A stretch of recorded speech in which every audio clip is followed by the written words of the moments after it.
إذا قال لك صديقك إن الأرنب حرام فهو مخطئ. الكثير من الناس يعتقدون أن الأرانب حرام، لكنها في الواقع حلال. وتخيلوا ماذا أيضا؟ البط أيضا حلال.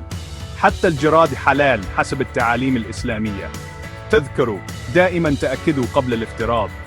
معرفة الحقائق تساعدنا في الحفاظ على نظام غذائي لذيذ ومتوافق مع الشريعة. لذلك في المرة القادمة عندما يخبرك أحدهم أن حيوانا ما حرام، تحقق جيدا. هذا كل شيء لهذا اليوم. ابقوا فضوليين ومطلعين.